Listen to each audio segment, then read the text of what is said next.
Ночь с 11 на 12 июня 1999 года. Приштина, Косово. Сербы, пережившие ужас натовских бомбардировок, забрасывают БТРы российских миротворцев цветами и ликуют «Браво, Россия!». Так наших военных встречали в Европе, разве что в 1945-м. Главный герой этой уникальной операции остался за кадром. Мало кто знает, за несколько дней до прихода основных сил важный стратегический объект в Косово, аэродром Слатина, уже находился под контролем небольшого отряда спецназа ГРУ, которым руководил майор Юнусбек Евкуров. В июне 1999 года Евкуров со своими бойцами прямо под носом у сил НАТО обеспечил плацдарм для прибытия в Приштину российских миротворцев. Весть, что русские, опередив американцев и англичан, вошли в Косово, тогда взбудоражила весь мир.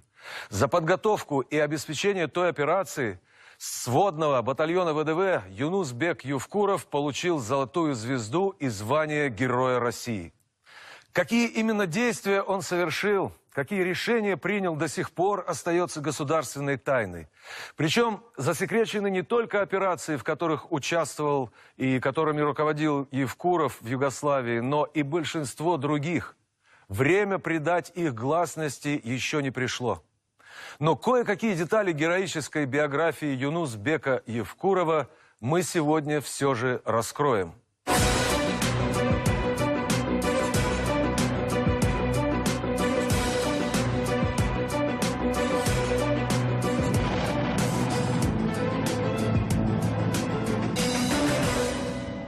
Как думаешь, этот деньги соберет? Думаю, соберет, жениться хочет. Все, больше не приходи. Второй раз не отпущу. В этом нашумевшем фильме Алексея Балабанова «Война», герои, от которых боевики требуют выкуп за жизни близких, со своей бедой и отчаянием один на один. Лишь в финале на помощь им приходят федеральные силы. Товарищ полковник, капитан Медведев. Слышь, обложили нас тут. В вертушку пришли, а? Но в жизни не так, как в кино. Каждый вызволенный из плена – результат не героической самодеятельности, а трудных и долгих переговоров и боевых операций, в которых порой задействованы сотни солдат и офицеров. Так было и в конце 1999 года, когда 17 ноября у селения Харачой Веденского района Чечни разведгруппа 31-й отдельной воздушно-десантной бригады столкнулась с вооруженным до зубов отрядом боевиков. В неравном бою погибло 12 десантников, двое попали в плен. Через месяц, в декабре 1999-го, поступила оперативная информация. Захваченные бойцы Ульяновской бригады вместе с другими военнослужащими удерживаются бандой Басаева. Одному из военнослужащих ему отрубили палец, для того, чтобы он впоследствии потом не мог стрелять, как ему потом объяснили. Их из одного места перевозили в другое. Это все под населенным пунктом Ведено. Это родовое село, где Шамиль Басаев родился, жил, рос и в последующем воевал. И военнослужащие эти, вот, находясь в банде, они не предполагали, что их когда-то кто-то вытащит. Оказавшись в плену в условиях пыток и издевательств, легко потерять надежду. Но у тех, кто по долгу службы должен вернуть сыновей их матерям, нет права на малодушие. Хотя для того, чтобы добиться цели, нужно идти на переговоры, порой прямо в логово врага. Любая встреча, она подразумевает одно. Кто-то соблюдает договоренности, а кто-то нет.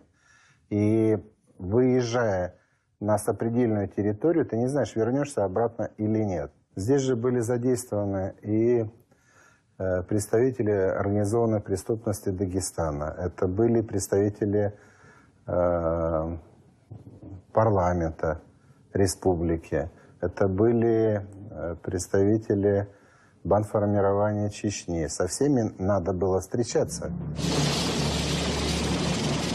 В операции по освобождению десантников участвовали спецслужбы и воздушно-десантные войска, но основную работу предстояло проделать одному человеку – подполковнику Евкурову.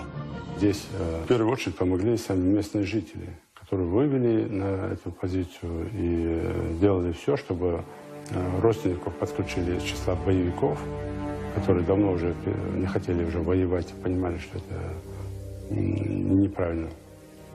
И вот эти родственники, вот эти, я помню, ночью мы встречались с этими уже еще боевиками, и с ними все проговорили вопросы.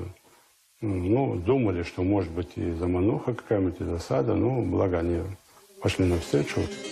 Сегодня он рассказывает об этом эпизоде как о чем-то обыденном, где не было ни риска для жизни, ни героизма.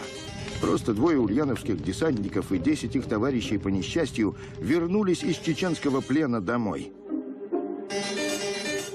Надо не забывать, что как бы он один тогда шел, операция проходила на территории Чечни.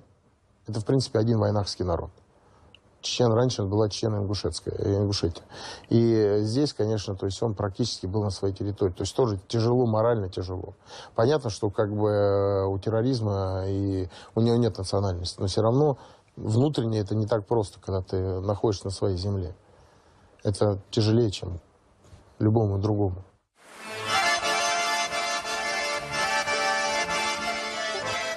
Ингуш по национальности Юнусбек Евкуров родился в селе Тарское. Сегодня это пригородный район Северной Осетии, а когда-то старинное селение Ангушт, давшее название Республике Ингушетия. Знаменито оно и тем, что в 1770 году недалеко от этого села старейшины ингушских кланов подписали соглашение с Россией о вхождении в состав империи в обмен на мир и защиту. Вообще происхождение нашего цепа из горного села Альгети. Это село сейчас есть, оно находится там, но изначально это башенный комплекс Эрзи. Эрзи, он тоже сегодня существующий башенный комплекс. Вот оттуда мы произошли. В детстве он часто проводил время в горах. Среди древних боевых башен любому мальчишке легко представить себя воином. Однако Юнусбек мечтал не о военной карьере. Он хотел быть егерем, а еще, как отец, разводить пчел. Вот, пожалуйста, вот уже начали они замазывать, собирать мед. Работает нормально. Вот, как говорится, хулиганят, не хулиганят, драться не кидаются. Отца Юнусбека Баматгерея Евкурова давно нет в живых. Но своей страстью к пчелам он успел заразить многих, в том числе и друга детства Идриса Доскеева. Благодаря Баматгерею Хусеновичу я по сегодняшний день, значит, увлекся этой работой и занимаюсь. Это была очень добропорядочная семья. Отец, мать его, это были очень такие,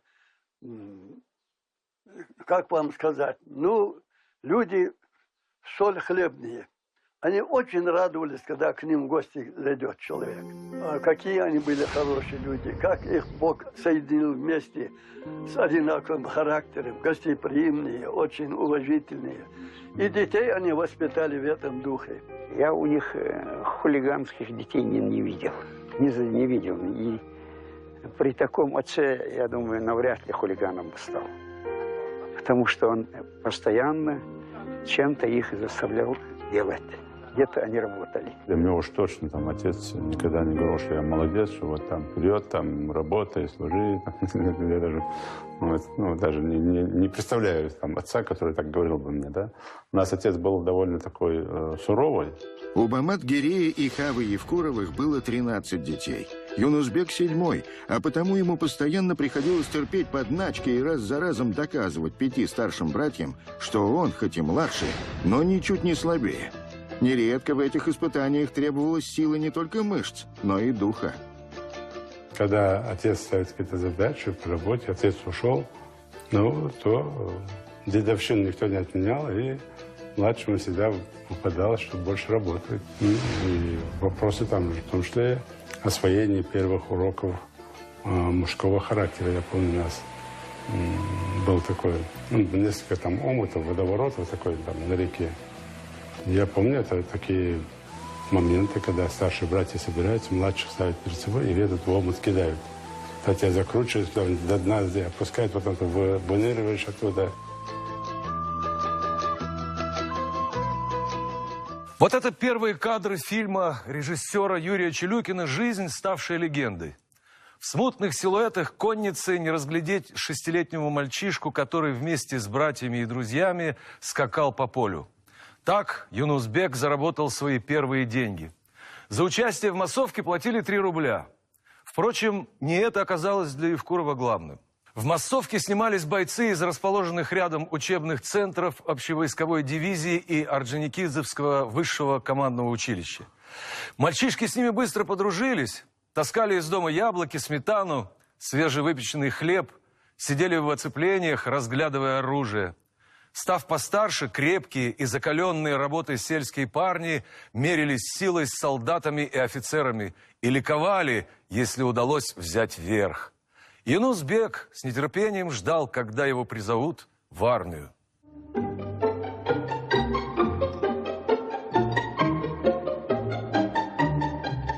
В военкомате призывник Евкуров попросился в Афганистан. За это обещал военкому ящик коньяка. Но его отправили на Дальний Восток. Сначала в зенитно-ракетные войска, а потом в морскую пехоту. В армии Юнусбек впервые увидел море. А еще людей, для которых родина – это больше, чем родное село. Я тогда не знал такого там девиза, выражения. Там есть такая профессия – родину защищать. Там из фильма «Офицеры». И в последующем тот девиз, который потом рождался в армии, в том числе, что семья в первую очередь, а служба вне очереди. Вот это мне мне понравилось вот это само отношение офицеров к службе, к нам, к солдатам, и вообще сама мотивация к этому делу. И я влюбился в эту профессию, и вот тогда у меня зародилась идея пойти в военное училище. Легендарную Рязанку, Рязанское высшее воздушно-десантное командное училище, Евкуров выбрал назло тем, кто пугал. Мол, поступить туда невозможно. Оказалось, пугали не зря. Нужных баллов Юнусбек не набрал. Однако домой решил не возвращаться. Год я провел в Рязани. Я поработал довольно там месяца 3, разгружая вагоны на ЖД вокзале, снимая квартиру там с товарищами, зарабатывая деньги. А потом пошел работать на обувную фабрику. И параллельно пошел в вечернюю школу и готовился, пошел в секцию там, борьбы, в секцию бокса и готовился поступать в училище. 501, 502, 503, кольцо, 504, 505, Куба. Когда и со второго раза поступить не удалось, Евкуров зашел в училище с другого хода.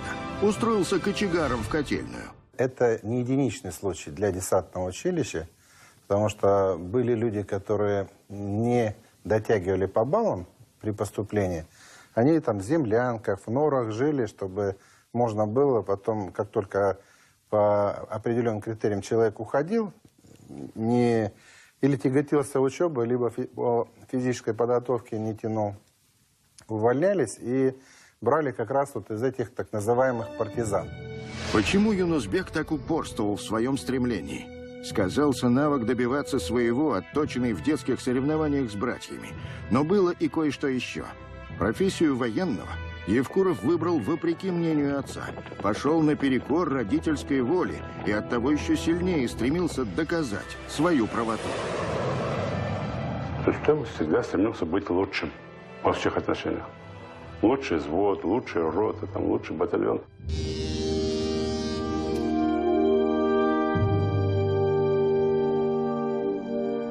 И те ребята, которые со мной служили, и командиры, и солдаты это подтвердят.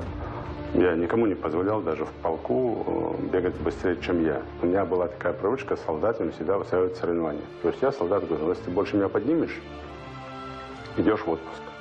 Ну, представляете, да, как он старался и как он расстраивался, когда не мог меня выиграть. Для подчиненных оставалась недостижимой физическая форма командира. Он всегда делал чуть больше. Он служил в 350-м полку, а я служил в 357-м полку. И мы с ним на зарядку вставали раньше, чем другие. И зарядка у нас была навстречу. Он с одного полка, я с другого полка бежали. У нас были красно-революционные трусы. Ну, после фильма «Офицер» там шаровары были красные, а у нас были трусы спортивные, в которых мы бегали. Удивляли местный народ, проживающий в этом городке, круглогодично. С ним бегали, закаливались, и все подчиненные наши то же самое делали. С первого раза выговорить ингушское имя и отчество подчиненным и сослуживцам Евкурова было непросто. Так что на время службы Юнусбек Баматгиреевич стал Юрием Борисовичем. Его мечты об Афгане так и не осуществились. Войска вывели раньше, чем Евкуров окончил Рязанку. Юнусбек тогда сильно расстроился, что не успел повоевать, набраться боевого опыта. Он тогда и предположить не мог, что горячих точек и боевых операций в его жизни будет даже слишком много. В конце 80-х силы, заинтересованные в развале Советского Союза, развязали в Закавказье настоящую межнациональную войну. Был выдвинут лозунг об объединении Северного и Южного Азербайджана, территорий, поделенных между Россией и Ираном в начале XIX века. Утром 31 декабря 1989 года на Нахичеванском участке советско-иранской границы толпа, вооруженная бутылками с зажигательной смесью и охотничьим оружием, начала крушить пограничные вышки и сигнализацию. Они были уничтожены на отрезке границы протяженностью почти 700 километров. 13 января 1990 года 103-я воздушно-десантная дивизия, в которой служил Евкуров, была поднята по тревоге и передислоцирована из Витебска в Азербайджан в помощь пограничникам. И эта помощь оказалась очень действенной. Этот караван из 15 человек идет ночью. Рюкзаки от головы практически до пят. Это с оружием люди шли. Для того, чтобы можно было в Азербайджане уже это оружие распространить и использовать против действующей власти. И если я скажу, что, допустим, мы с Юрием Борисовичем были теми командирами, которые максимально задерживали за ночь, наверное, это будет неправильно. Каждый работал на своем участке, но у нас за ночь мы с ним умудрялись до 130 человек задерживать.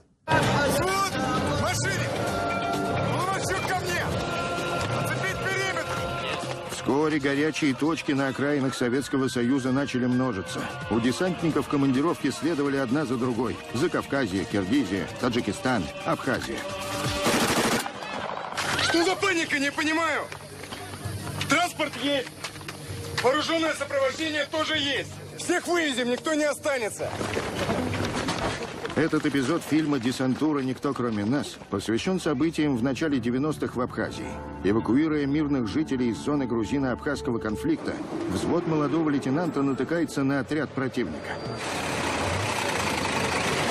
Стой! Мы колонну досмотрим. Нет.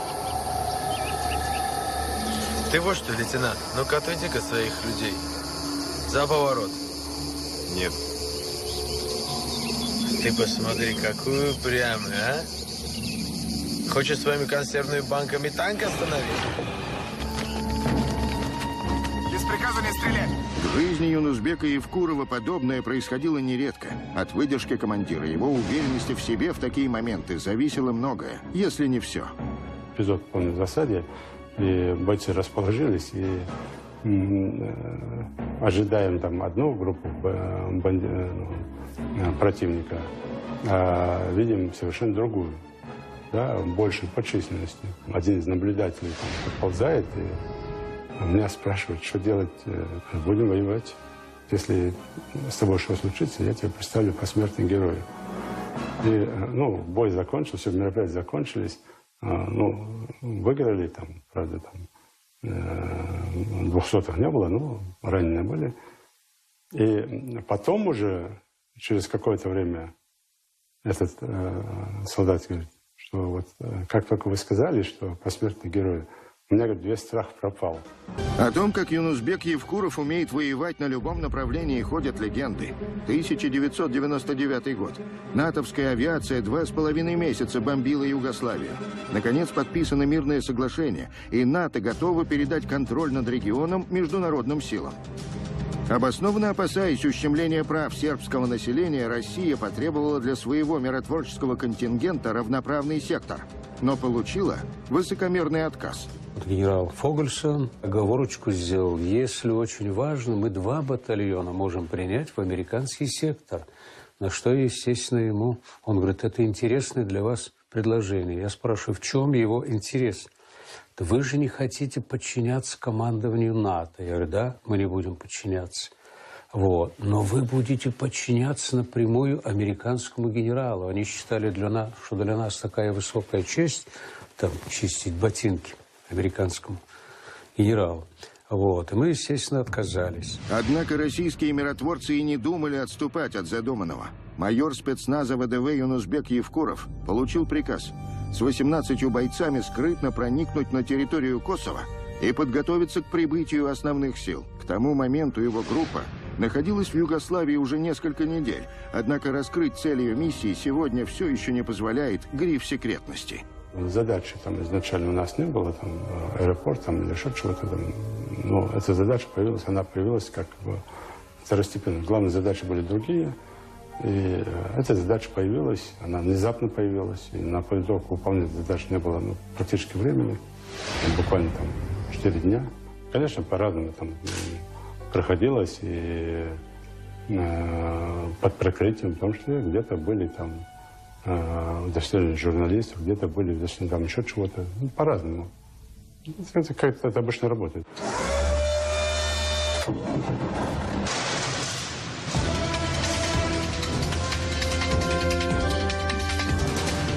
10 июня 1999 года командир бригады ВДВ, входивший в состав миротворческой дивизии, которая дислоцировалась в Боснии и Герцеговине, получил секретный приказ скрытно подготовить сводный батальон в составе 200 человек и неожиданно для НАТО совершить 600-километровый марш на аэродром Слатина.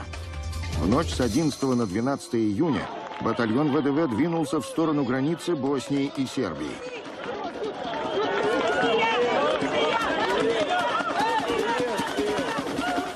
Натовцы обнаружили движение российской колонны спустя 6 часов. Было оказано невероятное политическое давление, чтобы остановить батальон. Командующий операцией генерал Заварзин, получив 2 взаимоисключающих приказа, оказался в сложном положении. И вот здесь Юнусбек проявил вот такую твердость духа. Ну, во-первых, любой офицер не любит, когда вот поставили задачу, ты начинаешь ее выполнять, тем более задача боевая, рискованная, а тебя потом, значит, начинает разворачивать и так далее.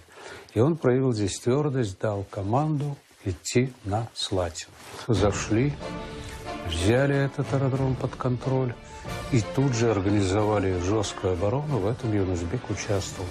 Появление российских миротворцев на аэродроме Слатина стало решающим фактором в повороте отношений НАТО с Россией и достижении соглашения об участии российских миротворцев в урегулировании косовского конфликта.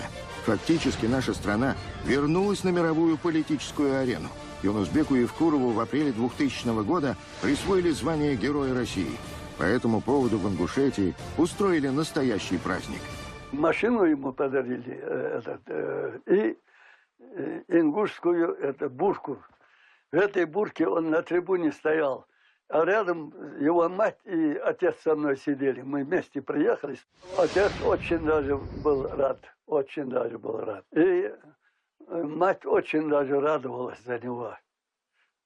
Слава Богу, говорит, что не зря пропали его труды. К тому времени Бамат-Гире и Хава Евкуровы, как и многие их земляки, вернулись в родное село Тарское. Все наши строения были разобраны, кирпич, все, ничего не осталось от строительного материала, кроме фундамента. Даже фундамент выложили из блоков, блоки и то забрали. Почти все дети Евкуровых уже имели свои семьи, но родители больше всего переживали за Юнусбека. Ни кола, ни двора, ни жены, ни детей. Каждый год, как приезжал, так устраивали скандал, женись. А он все, ну, говорит, время подойдет, женимся. В конце концов, родственники по народной традиции сами выбрали сыну невесту и познакомили их. Марете Кадзоевой тогда было всего 18 лет. У нее жена красавица. Вот. знаете, вот именно такая, как еще в XIX веке воспевали наши поэты, женщин, дочерей гор, как тогда говорили. Вот она достаточно юная такая была красавица, он уже умудренный опытом, взрослый человек. Ну, как он трепетно готовился к этому, как он трепетно рассказывал, вот, допустим, кто его супруга, как они познакомились, как это будет ритуал выглядеть. Это, ну, очень интересно было, во-первых. А во-вторых, было видно, что он такой суровый на вид же сам по себе мужчина, а видно было, что душа-то у него такая, в общем-то, ранимая, трепетная. Юнусбек и Марета поженились в декабре 2007 года, а их первенец, сын Итар, появился на следующий день после одного из самых важных событий в жизни Юнусбека Евкурова. 31 октября 2008 года он принес присягу в качестве президента Республики Ингушетия. Мы с ним служили на Урале, я был начальником штаба округа Приволжско-Уральска, он был моим заместителем по разведке, начальником разведки округа. Очень талантливо исполнял он эти обязанности, в общем-то, с большой ответственностью готовил специалистов. И надо отдать ему должное. Последующим должен был, в принципе, он рассматривался на должность начальника разведки сухопутных войск, но поскольку ему руководством государства нашего была предложена должность стать президентом Ингушской республики, он вынужден был признать, согласиться и пойти на эту тяжелейшую работу. Будни главы республики тогда больше походили на эпизоды детективных сериалов с бесконечными бандитскими разборками. Знаете, у нас с ним была беседа, когда его назначили руководить республикой, вытащив прямо с окопов. Я говорю: Юр, как? Он говорит: ты знаешь, говорит, пришли, мне тут же предложили сумму одну. Я сказал, что корректно выйдите, пожалуйста, за дверь. Человек, который предложил энную сумму, подумал, что слишком мало предложил. Зашел и говорит: у меня на одной карточке столько, на второй карточке столько, для поддержания штанов, как сказано было. Он выставил через своего брата, который охрану у него сдал, и отправил в освояси. И говорит: у меня, говорит, в кармане было, говорит, 2000 рублей, говорит, и больше, говорит, ничего. В тот момент стрельба на улицах Назрани была для местных жителей привычным делом, так же, как и теракты, убийства, похищение людей. Когда республика, собственно, находясь на грани выживания, была вынуждена общаться с бандитами, с боевиками. Таковы были реалии. И несмотря на это, вот день за днем, не отрубая головы, а разговаривая с людьми, он шел к спокойствию. Он же поехал сейчас с лидерами бандформирования, поехал сам на машине туда. Приехал с ними разговаривать, сказал, что кто добровольно сдастся, на ком нет крови, говорит, те будут амнистированы, но кто замешан в серьезных преступлениях, те будут, естественно, отвечать. Но он не с охраной, ничего, он поехал туда один. 22 июня 2009 года в Назрани террорист-смертник на начиненной взрывчаткой «Тойоте» протаранил кортеж главы Ингушетии. Один из охранников погиб на месте. Состояние Евкурова оценивалось как крайне тяжелое. Надежд на то, что он выживет, было немного. Однако 11 августа 2009 спустя всего 1,5 месяца после покушения, Юнусбек Евкуров выписался из больницы, а через 2 дня вернулся к исполнению обязанностей президента Ингушетии. Я его видел, когда он ходил в перчатках, потому что у него все было обожжено. Я слышал его голос, когда он хапнул огня вовнутрь, у него обожжена была гортань. Я это видел, и я скажу, что для меня он еще стал более знаковым человеком, потому что он через вот эти испытания он смог пройти. И не испортиться, не обозлиться. Он остался человеком.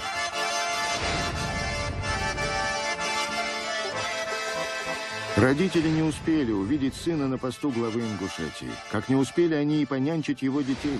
Сейчас их у Юнусбека Евкурова 5, и он надеется, что еще будет гордиться ими. Я в этих вопросах, конечно, всегда опираюсь на память об отце своем, о матери, о своих предках, которые так жили. И стараюсь вот таким вот образом это все. И постараюсь передать, конечно. Ну и бесспорно привить им любовь к родине и к службе, к армии. Сегодня, когда спрашиваешь у детей, я им в голову это вкладываю. Кем они будут, это другой вопрос. Но сегодня старший говорит, я буду десантником-разведчиком.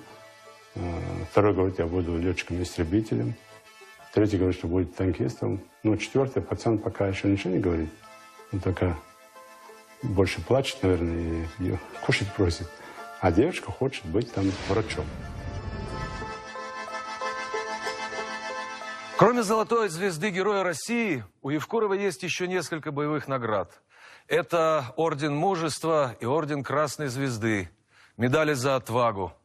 За заслуги перед государством и многолетнюю добросовестную работу президент Ингушетии награжден орденом Александра Невского. Но самой дорогой наградой он считает одобрение своего отца. В день, когда Юнусбека Евкурова чествовали в столице Ингушетии как героя, Баматгирей положил ему руку на плечо и одним этим жестом признал правоту сына в их давнем споре. Есть такая профессия – родину защищать. И Юнусбек Евкуров справляется с ней достойно. Военнослужащие эти, вот, находясь в банде, они не предполагали, что их когда-то кто-то вытащит. Оказавшись в плену в условиях пыток и издевательств, легко потерять надежду. Но у тех, кто по долгу службы должен вернуть сыновей их матерям, нет права на малодушие. Хотя для того, чтобы добиться цели, нужно идти на переговоры, порой прямо в логово врага.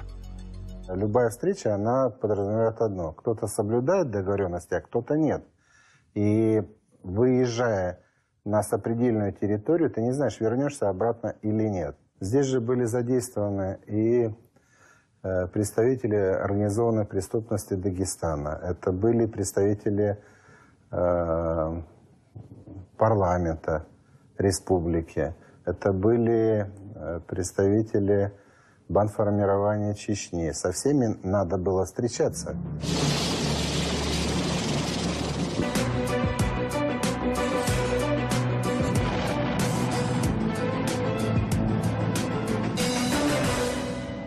Как думаешь, этот деньги соберет? Думаю, соберет, жениться хочет. Все, больше не приходи. Второй раз не отпущу. В этом нашумевшем фильме Алексея Балабанова «Война», герои, от которых боевики требуют выкуп за жизни близких, со своей бедой и отчаянием один на один. Лишь в финале на помощь им приходят федеральные силы. Товарищ полковник, капитан Медведев. Слышь, обложили нас тут. В вертушку пришли, а? Но в жизни не так, как в кино.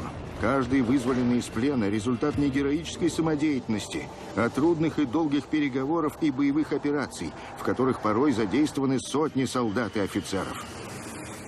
Так было и в конце 1999 года, когда 17 ноября у селения Харачой Веденского района Чечни разведгруппа 31-й отдельной воздушно-десантной бригады столкнулась с вооруженным до зубов отрядом боевиков. В неравном бою погибло 12 десантников, двое попали в плен. Через месяц, в декабре 1999-го, поступила оперативная информация. Захваченные бойцы Ульяновской бригады вместе с другими военнослужащими удерживаются бандой Басаева. Одному из военнослужащих ему отрубили палец, для того, чтобы он впоследствии потом не мог стрелять, как ему потом объяснили. Их из одного места перевозили в другое. Это все под населенным пунктом Ведено. Это родовое село, где Шамиль Басаев родился, жил, рос и в последующем воевал. И своими бойцами прямо под носом у сил НАТО обеспечил плацдарм для прибытия в Приштину российских миротворцев. Весть, что русские, опередив американцев и англичан, вошли в Косово, тогда взбудоражила весь мир. За подготовку и обеспечение той операции с сводного батальона ВДВ Юнусбек Евкуров получил золотую звезду и звание Героя России. Какие именно действия он совершил, какие решения принял, до сих пор остается государственной тайной. Причем засекречены не только операции, в которых участвовал и которыми руководил Евкуров в Югославии, но и большинство других. Время придать их гласности еще не пришло. Но кое-какие детали героической биографии Юнусбека Евкурова мы сегодня все же раскроем.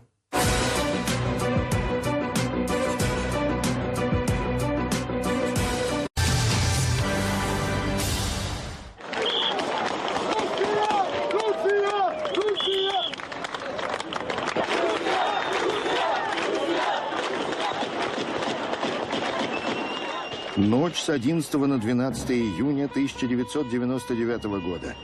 Приштина, Косово. Сербы, пережившие ужас натовских бомбардировок, забрасывают БТРы российских миротворцев цветами и ликуют «Браво, Россия!».